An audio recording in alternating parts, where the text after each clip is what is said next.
C'est quoi une gloire? Quand Moïse demandait à Dieu, Dieu va dire à Moïse comme suit, que personne ne peut voir ma face et vivre. Alors, quelle relation y a-t-il entre la gloire que Moïse demandait à Dieu et la face de Dieu dont Dieu disait à Moïse? Or que la face de Dieu, c'est la présence de Dieu. Et Dieu va dire à Moïse que personne ne peut voir ma face. Et Moïse n'a pas dit à Dieu, fais-moi voir ta face. Ce n'était pas ça ce que Moïse a dit à Moïse. Il y a beaucoup de choses que nous sommes en train de demander à Dieu. C'est très bien beau. Mais nous ne comprenons pas la manière dont Dieu peut nous exaucer, Dieu peut nous répondre. La manière dont Dieu répond n'est pas forcément de la même manière que nous lui demandons. Ça parle de la souveraineté de Dieu. Moïse n'attendait pas cette réponse. Que la gloire soit rendue à Dieu. Nous disons shalom, shalom, les alléluia à tous les christocisés sur le coin de la planète Terre. Chose quoi, vous êtes toujours habitués de nous suivre par l'émission La Kiff de Rome. Et bien là, l'émission dont nous allons vous présenter ce soir est intitulée La Bible parle. Bien que vous avez été toujours habitués à suivre avec votre humble serviteur La Kiff de Rome, l'émission La Kiff de Rome. Mais cette fois-ci, nous avons aussi commencé avec une autre page intitulée aussi La Bible parle. Bien que c'est aussi une branche sur notre émission La Kiff de Rome. Alors, tel que je viens de dire, l'émission La Bible parle est présentée par votre humble serviteur de Dieu, la Kiv de Rhin, qui a toujours été une émission de caractère évangélique auquel nous sommes en train de partager avec des christocisés la pensée des Écritures saintes. Alors, sans plus tarder, nous allons entrer dans notre vif sujet où nous allons partager avec des christocisés sur les 4 coins de la planète Terre, je ne sais lesquels vous êtes en train de nous capter, partant le fuseau horaire, via aussi les décalages, je ne sais, voilà pourquoi je peux dire bonjour, bonsoir, je ne sais à quelle heure vous êtes en train de nous capter de partout où vous vous trouverez. Alors que la Bible parle, une émission toujours de caractère évangélique, c'est-à-dire aller partout, faire de toutes les nations mes disciples.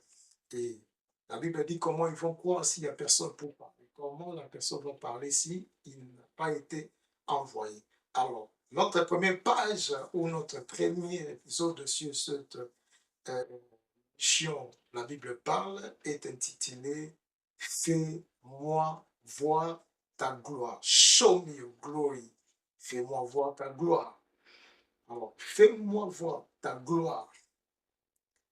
Ça, c'est une déclaration biblique faite par un homme de Dieu. Et nous connaissons tous qui répondait au nom de Moïse, dont les anglophones parlent Moses. Alors, un jour, Moïse va demander à Dieu, fais-moi voir ta gloire. Alors, qu'est-ce que nous pouvons comprendre par cette déclaration de Moïse? En réalité, c'était quoi? C'est une prière. Quand Moïse disait à Dieu, fais-moi voir ta gloire. Show me your glory. I need to see your glory. Show me your glory. Fais-moi voir ta gloire. Or, Moïse qui va dire à Dieu que fais-moi voir ta gloire, c'est la personne auquel la Bible dit dans Exode, Dieu va dire à Moïse, je fais de toi un Dieu devant Pharaon. C'est lui que Dieu a fait de lui un Dieu devant Pharaon et devant les Égyptiens et des divinités égyptiennes ou la divination égyptienne. Celui-ci va dire à Dieu, fais-moi voir ta gloire. Alors, qu'est-ce que nous comprenons par cette prière de Moïse? Parce que c'était une déclaration à caractère, c'était une prière. Que Seigneur, fais-moi voir ta gloire. Alors, cette prière de Moïse, ça se trouve dans l'Ancien Testament, dans le livre d'Exode, chapitre 33, le verset 18. Là, c'est Moïse qui dit à Dieu. Nous sommes dans Exode chapitre 18, chapitre 33, le verset 18, où Moïse va demander à Dieu en disant, fais-moi voir ta gloire. Là, c'est Moïse qui est en train de dire à Dieu. dit, fais-moi voir ta gloire. Là-dessus, Moïse reprit l'Éternel en disant, fais-moi voir ta gloire. Là, c'est la version française. Alors, pour les anglophones, nous sommes dans les livres pour les anglais, les anglophones, les américains, on va parler des Book of Exodus. Exodus 33, 18. OK. Là, qu'est-ce que la Bible dit? Moses said, show me your glory, I pray. Moses said, show me your glory, I pray. Là, par rapport à la version anglaise, pour des bien-aimés qui comprennent mieux la Bible. OK. Moïse dit, fais-moi voir ta gloire. Là, nous sommes dans le livre d'Exode. Exode fait partie des livres appelés Pentateuque. Pentateuque fait partie des 5 livres écrits par Moïse. On parle de Pentateuque. Pourquoi? Dans les Pentateuque, il y a le chiffre, dans la chiffrologie, il y a le chiffre 5, Pentateuque. Il y a Penta qui parle de 5. Ce sont les 5 premiers livres de l'Ancien Testament. Nous sommes dans l'Ancienne Alliance. Les 5 premiers livres qui ont été écrits par Moïse. Alors, les 5 livres qui constituent le Pentateuque sont ci-après. Le premier livre, nous avons Genèse. Le deuxième livre, nous avons Exode. Donc, Exode fait partie du deuxième livre Pentateuque. Alors, troisième, c'est Lévitique. On a Deutéronome et puis les Nombres. Voilà le 5 livres appelés Pentateuque. Nous disons Exode ici, 33, verset 18. Exode 6, 33, 18, comme les Anglais disent, ou les Américains. Alors Moïse va dire à Dieu, fais-moi voir ta gloire. Fais-moi voir ta gloire. Nous sommes dans quel moment ici? Israël est déjà sorti de l'Égypte après leur servitude, plus de 4 siècles. Là déjà l'histoire, ça commence au niveau d'Exode chapitre 3, où Dieu va rencontrer Moïse au niveau du buisson. Pendant qu'il faisait paître les troupeaux de son beau-père Jéthro au Shéol, pendant qu'il fouillait en Égypte parce qu'il a appris que Pharaon le cherchait pour le tuer, alors il a fui pour se trouver chez le peuple, c'est là où il va se retrouver avec Jéthro. Alors, un jour, pendant qu'il faisait paître les troupeaux de son beau-père Jéthro, nous sommes toujours dans Exode là, chapitre 3, c'est de là où Moïse va rencontrer Dieu et Dieu va appeler Moïse et va donner ou confier la mission à Moïse de retourner encore en Égypte pour aller libérer son peuple de la servitude du Pharaon ou de la main des Égyptiens. Alors, Moïse qui a rencontré déjà Dieu, Moïse que Dieu a appelé, Moïse que Dieu a choisi, Moïse que Dieu avait doté de certaines qualités ou capacités.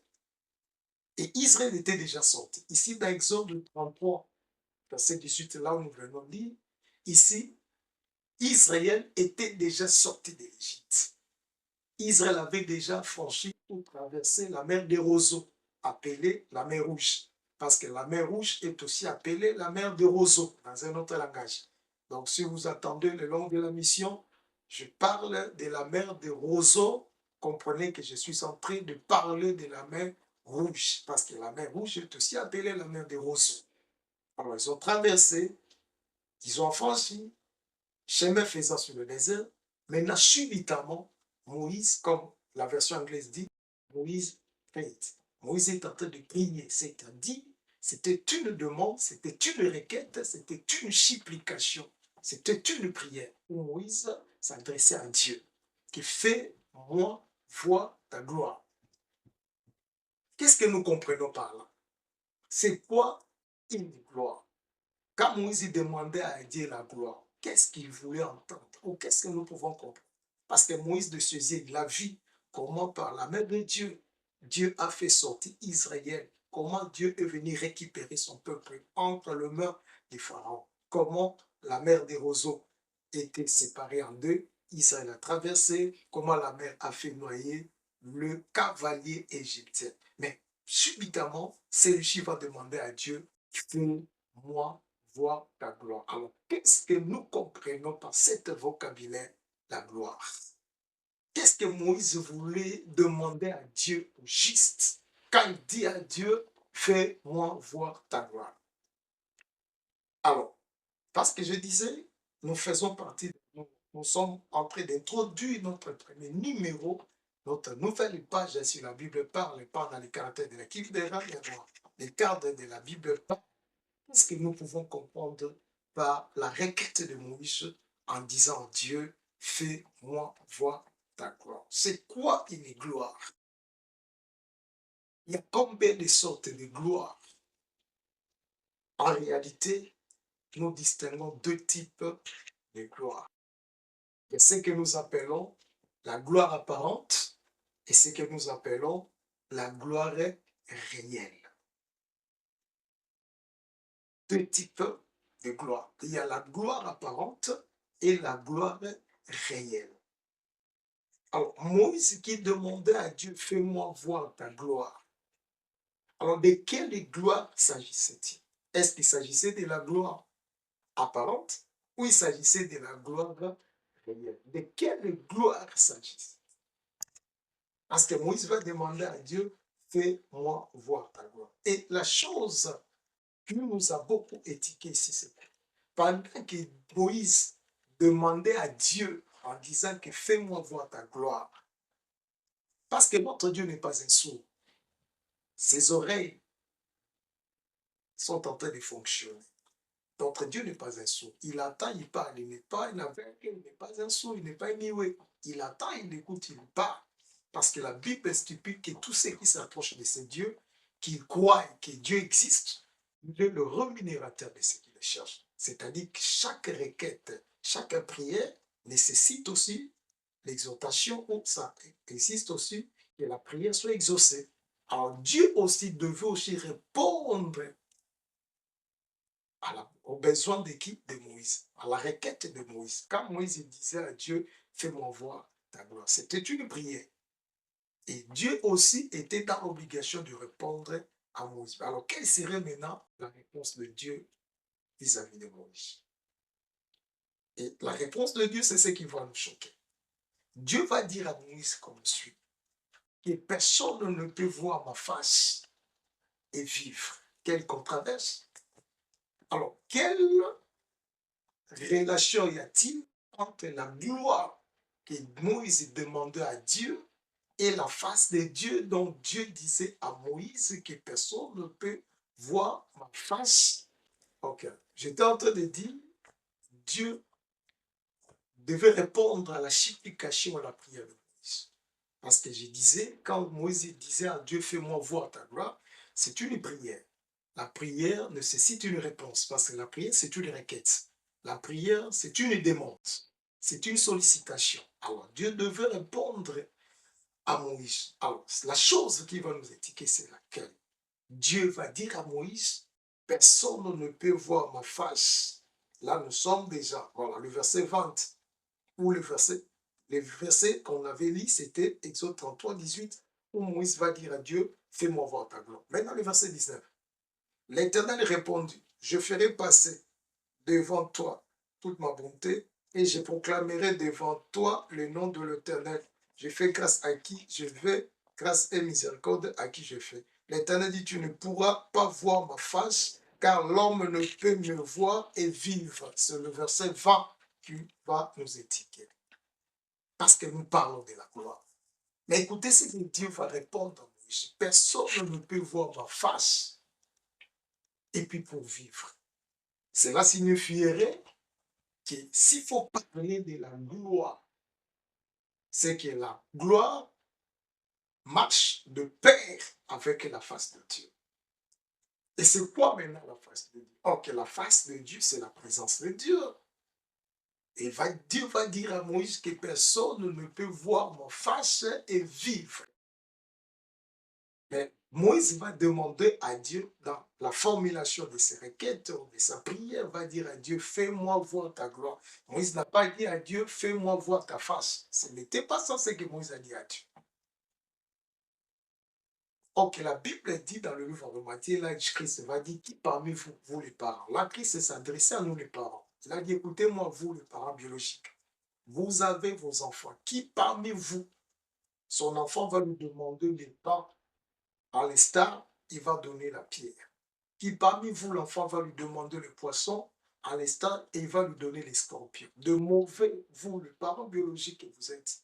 Mais si vous parvenez à satisfaire à la requête de vos enfants, accomplir plus fort votre Père qui est dans les cieux. C'est-à-dire, nous, l'Église, nous sommes comme les enfants. Et Dieu dans le ciel, il est un Père pour nous aussi. C'est que Jésus était tenté de nous encourager que dans la prière, Dieu va nous exaucer. Il y a une chose qui bloque l'exaucement de la prière, c'est le péché. Car Dieu n'écoute pas la prière d'une personne qui vit dans l'iniquité. Voilà pourquoi la Bible stipule dans le livre de Lévitique, au chapitre 19. Il va dire à Moïse, il va dire à tout l'ensemble d'Israël que soyez saints, car moi, l'Éternel, votre Dieu, je suis saint, car la sainteté, c'est la nature de Dieu. La sainteté, c'est Dieu lui-même. La sainteté, c'est le royaume de Dieu. La sainteté, c'est le règne de Dieu.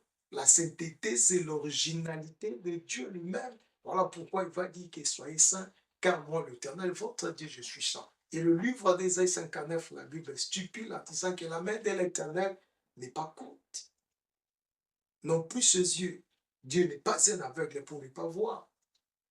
Mais s'il n'agit pas, s'il n'exauce pas, s'il ne répond pas, ce n'est pas parce qu'il est incapable, ce n'est pas parce qu'il est indisposé, non, c'est parce que nos péchés constituent une barrière, un blocage entre nous et le ciel.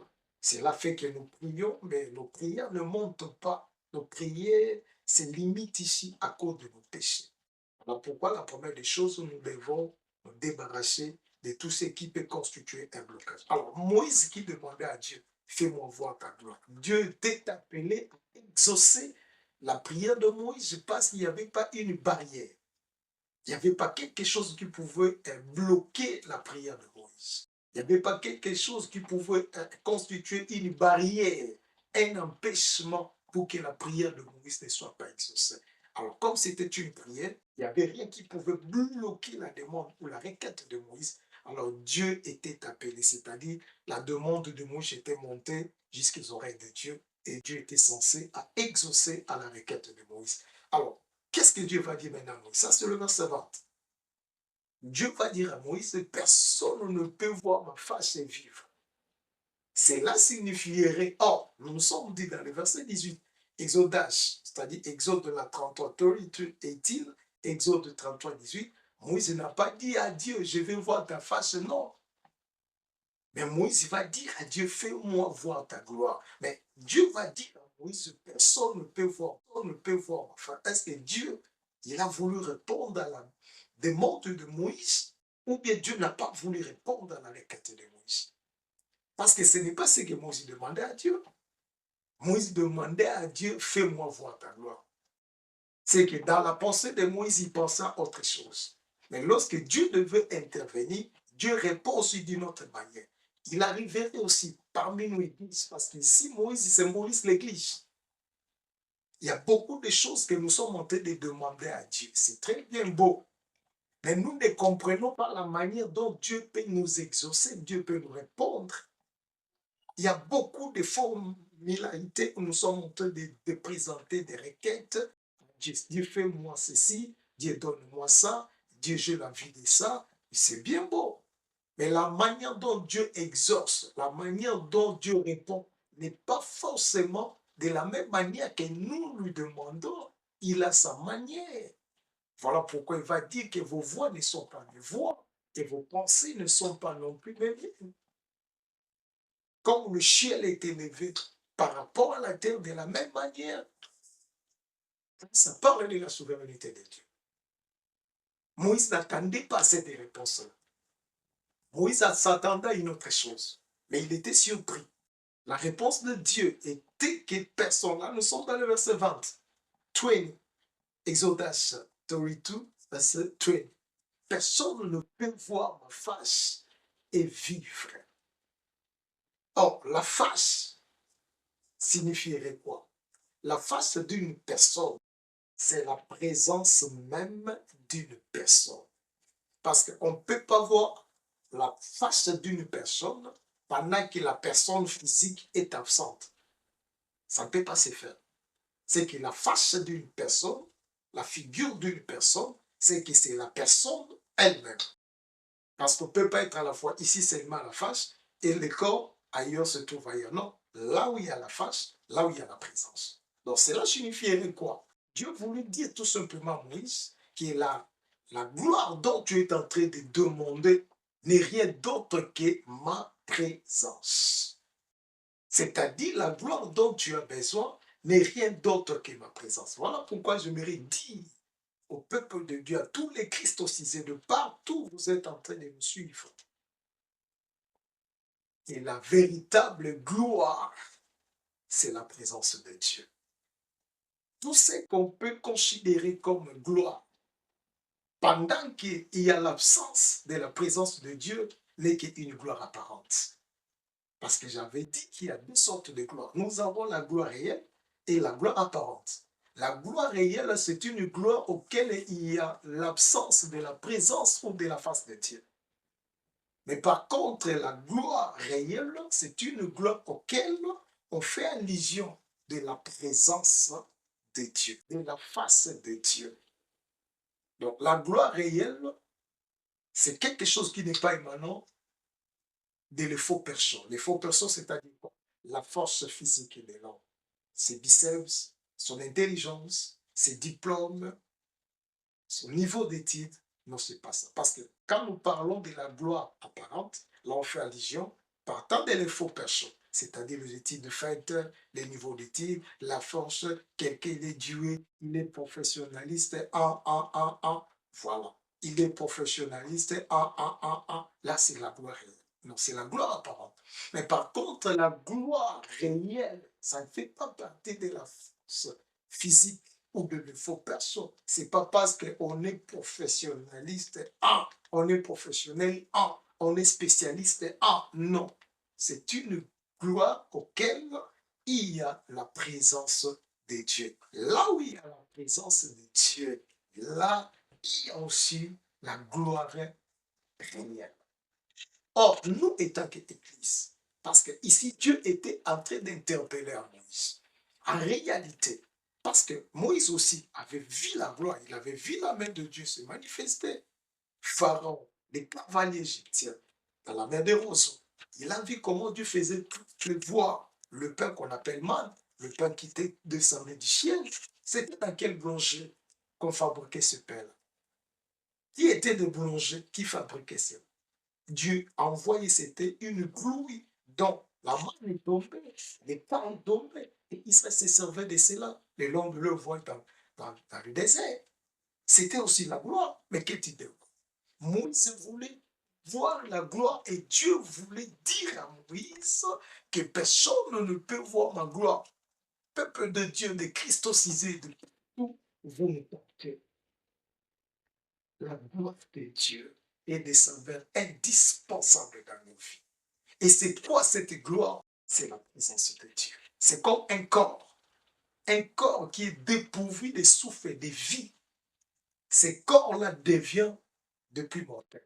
Un corps-là devient un cadavre. Un corps-là ne peut pas être animé. Un tel corps ne peut pas bouger, ne peut pas être en mouvement. C'est que la chose la plus capitale dans un corps humain, c'est quoi? C'est le souffle de vie. Voilà pourquoi la Bible dit en réalité en l'homme, c'est le souffle. Voilà pourquoi le livre d'Ézéchiel, chapitre 37. Un jour, Dieu va amener un extension, un esprit, son serviteur, le prophète Ézéchiel, dans une vallée qui était remplie des eaux secs, sans vie.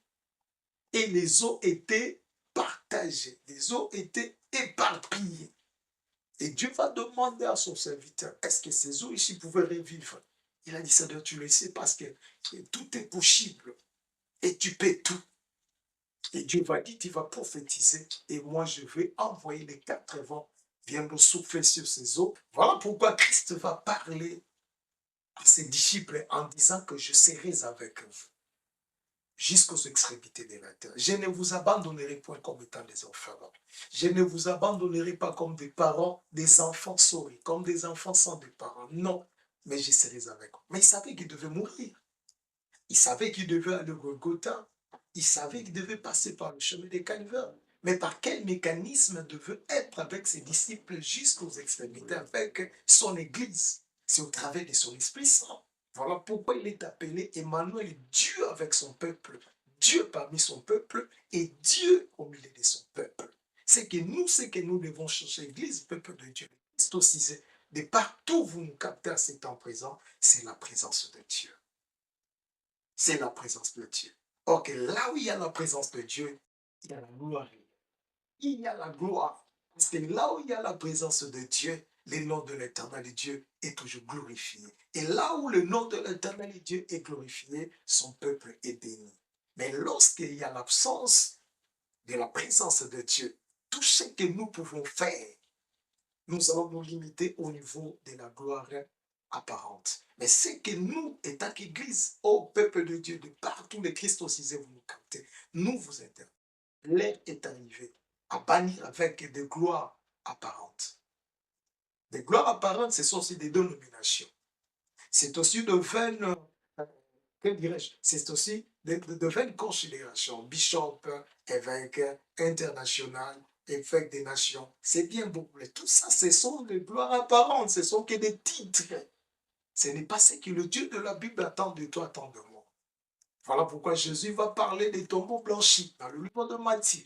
Il dit que vous, des hypocrites, vous êtes des tombeaux blanchis.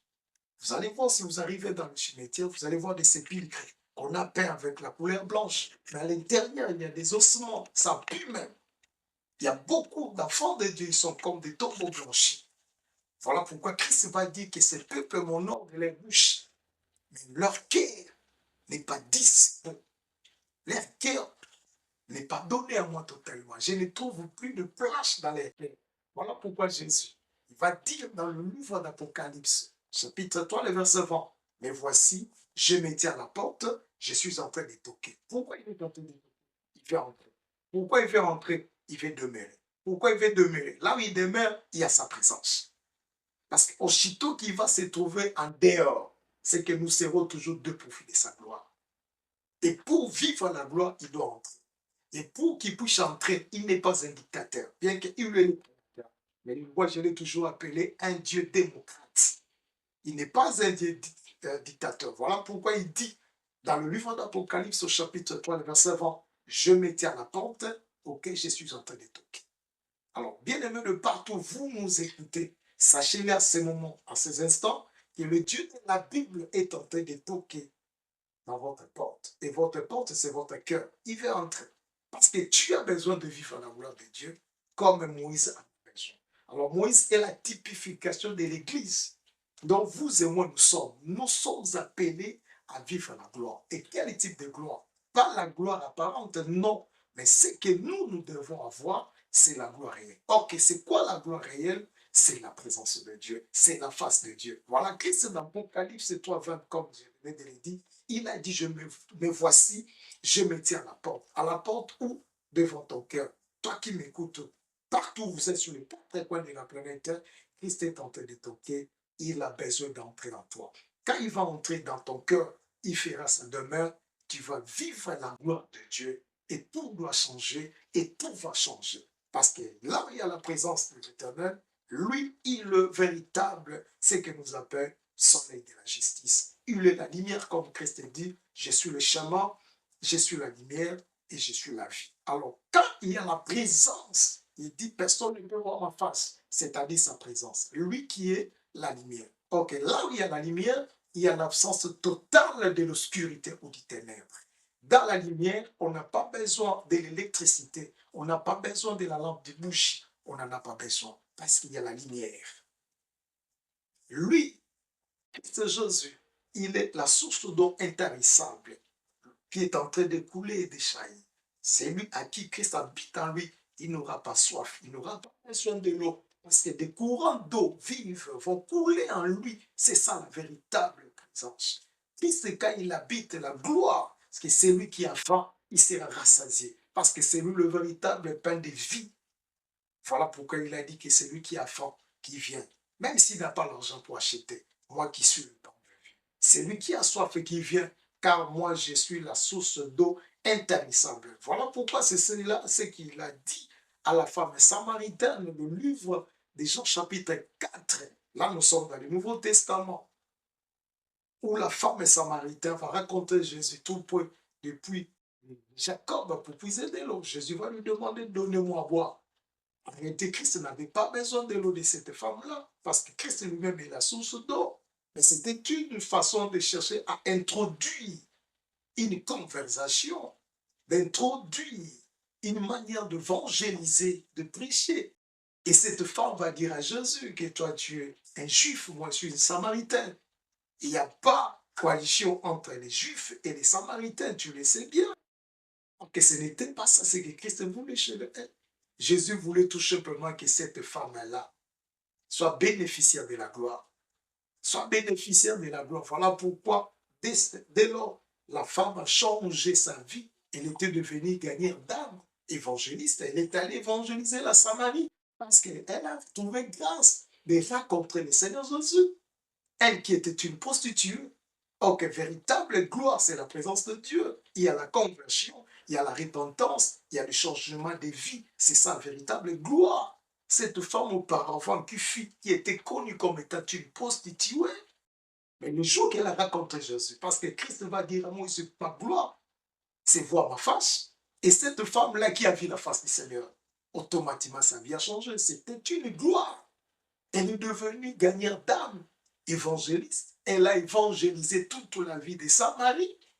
Elle est venue voir le Messie. J'ai raconté le Seigneur, j'ai raconté le Christ. C'était la gloire. Elle a mené des gens au Seigneur.